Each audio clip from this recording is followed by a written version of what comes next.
the rain, I thought crazily. The mud is going to ruin her pretty blue dress.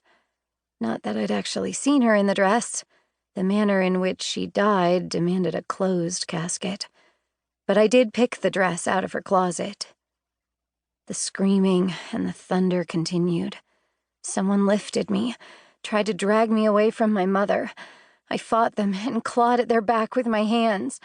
I wanted to run back to the coffin, open it up, and lie down next to my mom. It seemed perfectly reasonable at the time. I didn't want her to be alone. I didn't want to be alone. I leaned against the cool glass and studied the scenery as the outdated purple shuttle bus wound through the Scottish Highlands. The hills were broken up and sharp-looking. Prickly plants and crumbling rocks littered the ground. Huge pine trees rose to the sky like alien life forms, and the mountains in the distance were topped with snow. The van headed toward Avonmore, the tiny town where my dad had been born. The last time he'd been there, he hadn't yet married my mom. In fact, his parents didn't approve of the match and had refused to come to the wedding.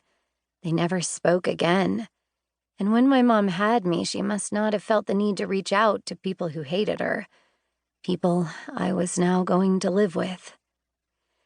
That was 20 years ago, I reminded myself. Surely they wouldn't hold a grudge against me, especially since, from the photographs I'd seen, I resembled my father. My mother was totally beautiful, a former Miss Springfield, and I looked nothing like her. While she had olive skin and shiny black hair, I got my Scottish father's pale white coloring, light green eyes, and crazy, thick, curly blonde hair. The kind of hair that once made a hairdresser cry, because the haircut came with a free blow-dry and she hadn't counted on the whole process taking 3 hours. Of course, it wasn't California blonde, or even all the same color blonde. It was, someone once told me, dishwater blonde. Just what my self-esteem needed. Hair that reminded people of dirty water. "Try and stay awake," the van driver offered as we pulled up to a large stone house.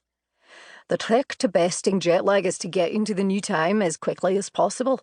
Don't be taking a nap today, no matter what anyone says." Before I knew it, I was standing alone on the gravel driveway between my 2 large, soiled red suitcases. It was hard to tell from the outside how many stories my grandparents' house was. The roof was impossibly steep, covered in zigzags where the shingles rose and fell at different heights. A single dormer window protruded out of the roof at the very top. I hoped it was an actual room, and not just architectural decoration or a useless attic. Someplace I could hide out.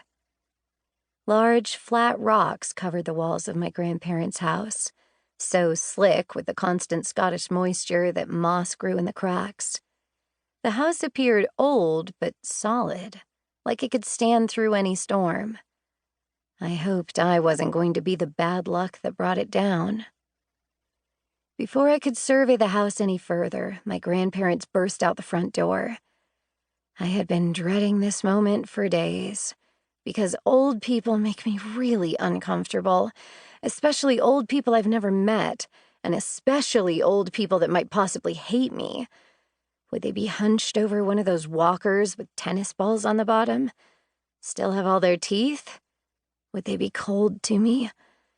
I braced myself just in case. They answered my concerns about their sprightliness as they bounded across the slippery grass to greet me. And they seemed to like me well enough.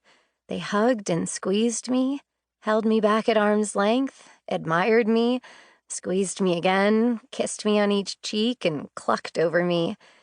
But my grandfather took no time in proudly showing me his missing tooth. "Myrtle, stop it. You're scaring the girl," my grandmother scolded him. "Och," he answered, with the thickest accent I'd ever heard. "I only wanted to show the wee thing that she oughtn't to be alarmed at the space in my mouth, because I was getting my bridge back tomorrow." I smiled politely, but couldn't think of a single thing to say. Thankfully, my grandmother spoke. "How was your flight, dear?" "Fine," I mumbled.